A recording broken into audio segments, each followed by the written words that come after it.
so much for joining us today on TV2 for another episode of Front Porch Conversations.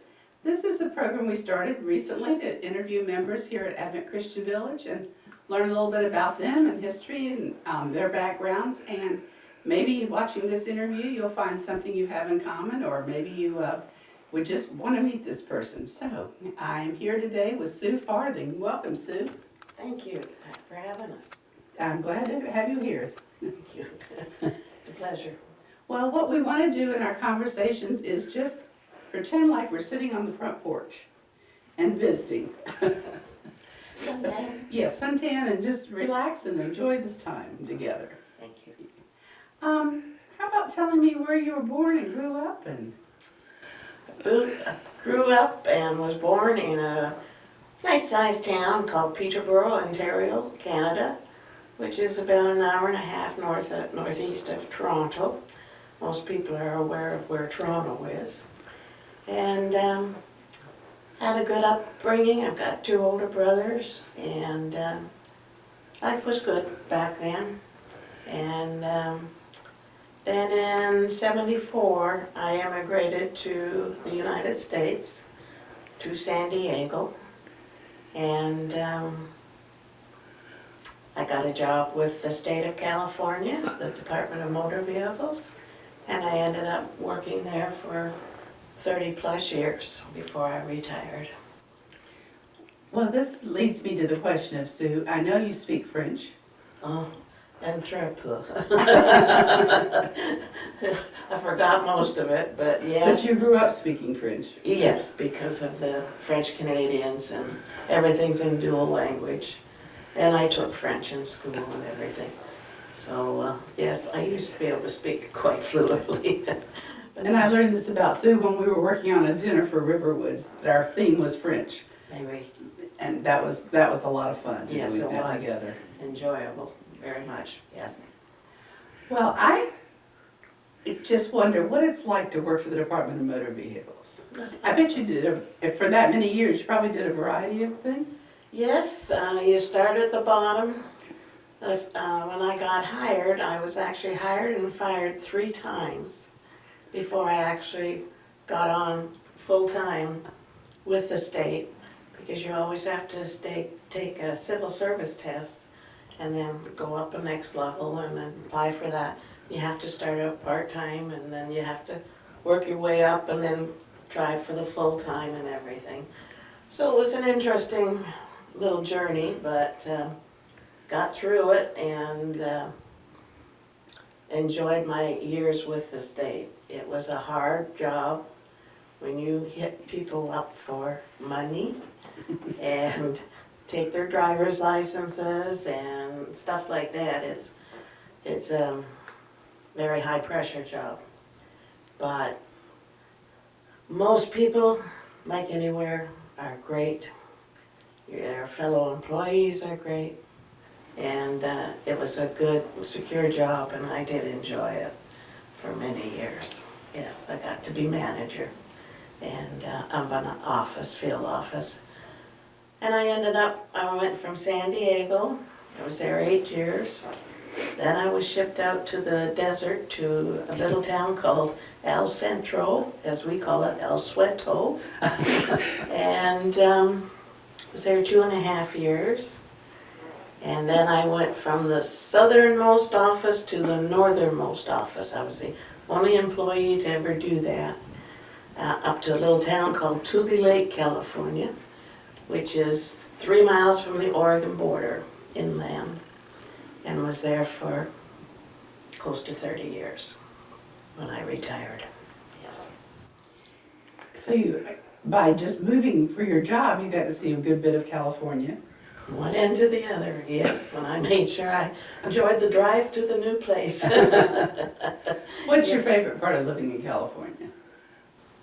I like the northern part. It's beautiful. Where I lived was up at the 4,000-foot level of the Cascades. So you were in the mountains, and you had to go higher to get in and out of the area. So either into California or into Oregon, you had to go through the mountains, and that up to about 8,000 feet. So it was always beautiful, and lots of snow, lots of wild animals, and it was just always a beautiful place. It really is. So growing up in Canada, the snow was not a foreign thing to you? No. When my boss interviewed me for the job up there, he says, well, I remember where you're from, so I was thinking it might suit you a little better being in the snow, so, yep. And I like the 4 seasons, as long as it snow's not, but I like the 4 seasons. Gives you a break, yeah. Well, when you and I talked before, and I think when I first met you, I learned about one of your special interests, and that's a motorbike or motorbikes. Mm-hmm. Want to tell our viewers about you and your lifelong love of motorbikes? Well, it started when I was about 18. I got a little motor scooter, and our town was a big town. And back then they didn't have all the different categories of bikes and everything. So I could scoot all over the place on my little bike, and I did. And thoroughly enjoyed that little thing till I relocated to the United States. But then when I got to San Diego, I got a Lambretta scooter, and I'd drive the freeways in Southern California back and forth to work, and that was great fun too. But I got rid of it when I got out to the desert because it just wasn't as safe being out there. And then for a number of years I didn't have any bikes. But I went to Italy when I retired, and the bikes were everywhere, and it kind of got me stirred up again. So I went and bought a Can-Am Spider. Can we tell our viewers what that is? It's built by British Racing Products, BRP. They're the people in Quebec, Canada that build the bombardier, snowmobiles, and different things. And they are a 3-wheel motorcycle. 2 wheels in the front, 1 in the back. It's called a reverse trike. And they are very, very safe. Your feet never have to touch the ground like they do on a normal bike. You always have to be able to put your feet on both sides of the bike on the ground for a normal 2-wheeler. So there's no swerving and problems that way. Very safe, very comfortable. They're made for touring. And of course you can buy all kinds of accessories, which I have. I have a nice trailer that goes on the back, and you can put everything you own in there, and away you go. Do your shopping for a month, and you meet so many nice people, and they have so many motorcycle rallies and get-togethers all across the country, and it is just a fun hobby to have, and enjoyable except for the bugs in your teeth. Well, Sue, how will our members recognize you? What color is your bike? Oh dear, they don't never miss me. This bike is a white one, trimmed in dark chocolate brown, and the trailer's chocolate brown to match. And then I have a fur seat cover, chocolate brown. And I have a white helmet with a ponytail on it. So you never miss me. With sparkles. Well, I just have to admire you. You're a much smarter woman than I am. Oh. When a friend and I were in high school, our class was going on a trip to the Bahamas, and we thought, we'll rent motor scooters. And it never occurred to us until the day before we left that neither of us had ever driven a motor scooter. So she said, that's not a problem, I'll get my cousin to come show us. So in her grandmother's backyard, he's showing me. I didn't think to ask him how to stop it. He didn't think to tell me. A picnic table is not the best way to stop a motor scooter. No, a brake works better. But I didn't know where that was. And everyone you get's in a different place too. I've learned that the hard way. Well, and the lesson it taught me was never start riding something that you didn't know how to stop. Stop it. So, Too true, and where the gears are, yes. I had a bad accident by not knowing the bike I got on, and I was up for 3 months, so Oh, dear. yes, it's not fun. But when you get something that you're comfortable on, like this Can-Am, it's a whole different story then. And I just enjoy it. Good. Yes. And I understand you're involved in helping to get a motorcycle rally here at the village. Yes, this is just starting. We're going to have our first motorcycle rally November 2nd this year. And that's about as much as I can tell you right now, because we are having our first meeting and get together in a couple weeks, I believe it is. And but we have a Christian Motorcycle Association group from Perry that's involved, and we have various other CMA groups from the area are all very interested in coming over and helping us for the day, and any other oddball motorcyclists or whomever, you know, we, like I say, I'm not sure what all's gonna happen, but we'll let you know as time goes on. Should be fun. And it's a beautiful ride to hear from wherever, so. That's true, and hopefully we will go for a ride while we're here. Because usually on a bike rally, even if it's just for a day, we have the blessing of the bikes. Then we go for a little parade around so everybody can see. And then we go for maybe an hour and a half ride. Come back, have lunch, and open the bikes up for people to see again. We can do that before the parade and then after we get back. And so it's kind of fun. Yes. Well, it sounds like it. It is, yes. Lots of wonderful people, Good. yes. And I understand we've talked a little bit about your enjoyment of travel. You want to tell us about some of the travel you've done? The good Lord's been good to me. He let me travel when I got retired. And I got to see quite a bit of the world and love it. That's another thing, I love to travel. Been on a bunch of the European river cruises. I've been on regular ocean cruises. I've been on land tours. I've been from Australia, New Zealand, Fiji, over most of Europe,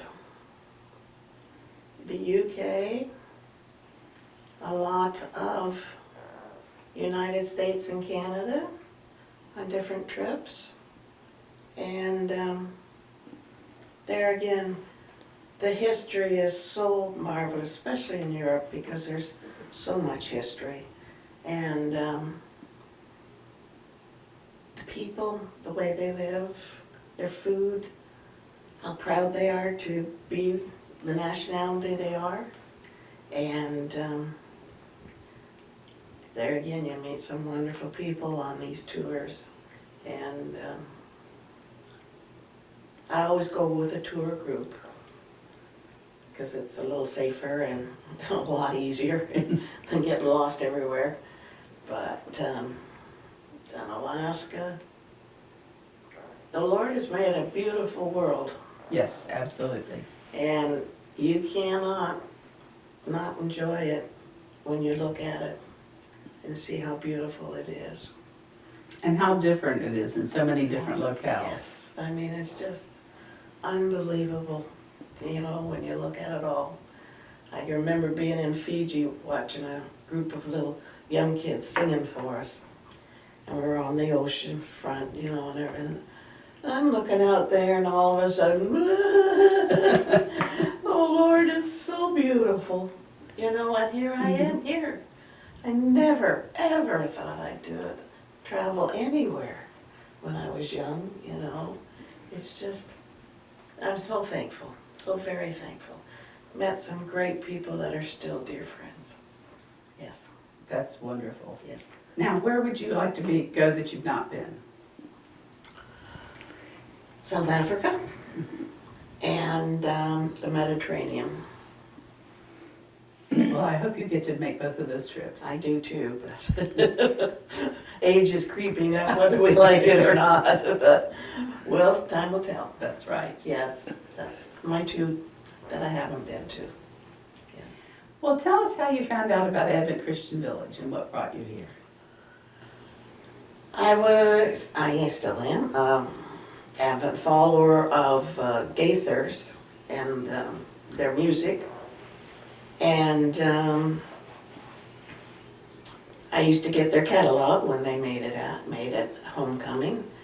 And in that, when I was flipping through it, was this ad for Advent Christian Village. And I looked at it and I went, And so the next month I get my next magazine, and they're there again.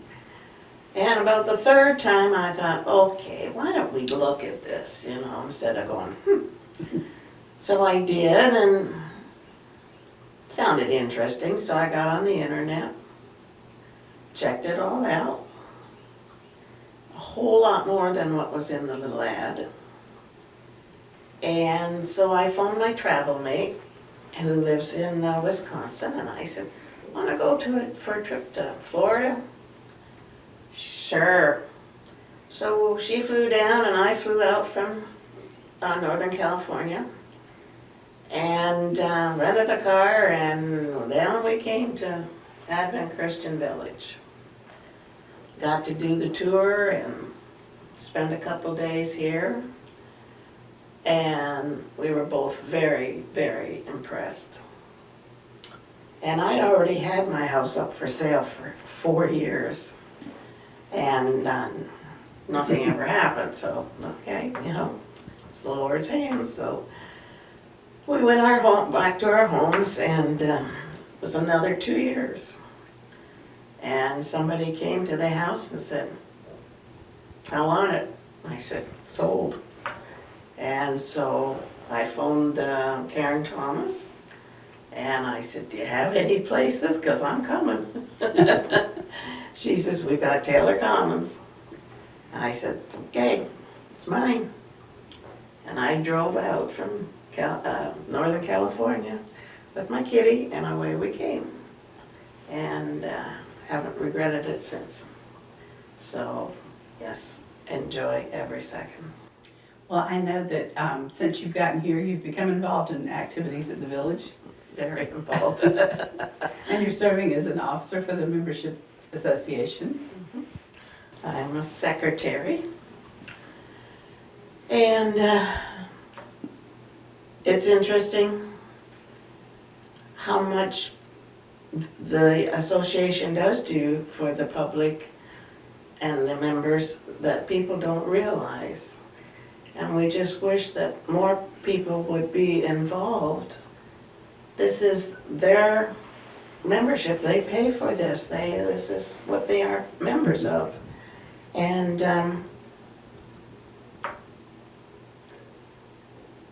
they do follow up on everything that people ask about. There's all sorts of things that people do.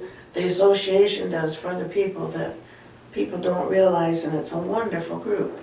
And don't ever be afraid to ask for help and talk to any of them that's on the membership, That's what we're there for, yeah. And you have meetings on a regular basis? We have the executive meeting on the first Thursday of each month, and the open membership with free ice cream on the third Thursday of every month, yes. And there's usually a speaker with a topic. Guest speakers and question and answer period, business meeting, and it's just open for the public. And another great way to meet other people who live at the village and learn about what's going on. You won't believe it, yes, there's, we're trying to get our counts up, and there's more people coming and more people staying afterwards talking, and that's what it's all about. This is our village. Mhm. And if you don't talk to us, it's hard to talk back. Well, I know that you enjoy doing crafts. Tell our audience about some of your crafts that you're involved in. I just like to do any kind of craft. I can't just sit and watch TV. I have to kind of have my hands going. So I've done all kinds of things throughout the years, leather work and painting, paint by number, by the way, and embroidery and needlepoint. And now I'm kind of into plastic bags. I'm known as the bag lady. What we do is take plastic bags, the shopping bags that you receive everywhere, cut them down, put them together. We call that plarning because it's plastic yarn. And then we crochet sleeping mats for the homeless, for emergency situations. And we make little pillows to go with it. We have little water bottle holders for people too. And there's just not much you can't make with that plastic, but our main goal is the sleeping mats for the homeless and for emergencies. And it just works out great. We make little handles and they can just carry them everywhere they want to go. And it's great, yes. Well, and that's such a nice outreach for the community and a need. Yes, it is. And I think it started in Australia or Africa, the whole idea. But it is worldwide. And Oh, I had no idea about that. yeah, and I was researching on YouTube, and it is just a big thing. But it's to try to get the people involved that is the problem. But it is worldwide, and I know our local goal with the group in Live Oak is, to have one for everybody and some to spare. Mm-hmm. Because we do, when the hurricane hit over in the other part of Florida, we sent mats and that over there too. And so it's, it's everywhere. We can ship them out and they're ready. Okay, would you explain to me a little more about plarn? Now, let me just ask you, I can remember my grandmother making rag rugs. Okay. Do you know about rag rugs? No, but I think it sounds similar. Okay, and so they would tie pieces of fabric Yeah. and then crochet it? Yeah. Well, with plarn, it's called plastic yarn. We take a bag and we cut the top and the bottom off, and then we cut them in 2-inch strips. So they've got a full circle. And then we take those 2 circles and just pull them over and tie them. And make a long string of plastic then, so that we can just crochet it. And it's just simple single stitch crocheting, and away we go.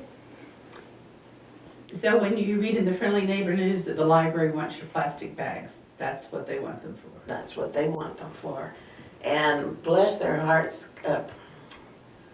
the library has stepped up to the table like you cannot believe. They are doing all the cutting.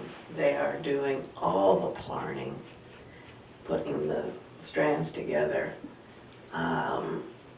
We've even got a couple people that are crocheting through them. And it's just marvelous how the community has come together through the library and is supporting us. And it's just great. You also can drop off bags at the swimming pool, and we get them then to the library so they can cut them. And I crochet and I deliver and pick up and do all the running around. But the library has really been behind us 100+%. Yes. One of the things I want our viewers to know is that when the interview ends, don't stop watching, because there are going to be some other pictures that are going to be added, and you'll see Sue with her bike, and maybe even on her front porch. She has a great front porch, so we appreciate you offering those things as well. You're very welcome. The good Lord's been good to me. I let it show it to everybody. Well, and just by way of word, Sue's front porch is on the Swanee River, Yes. and I think you've enjoyed the traffic on the river. It's interesting. You never know what you're going to see. And some beautiful boats and fish and just everything. So yes, it's a beautiful, beautiful spot. So I'm very happy there. Yes. Well, thank you for joining me this afternoon, and when you have a chance, I know you'll be involved in more things. Oh yes. Thank you very much. Thanks, Sue. The pleasure's been mine.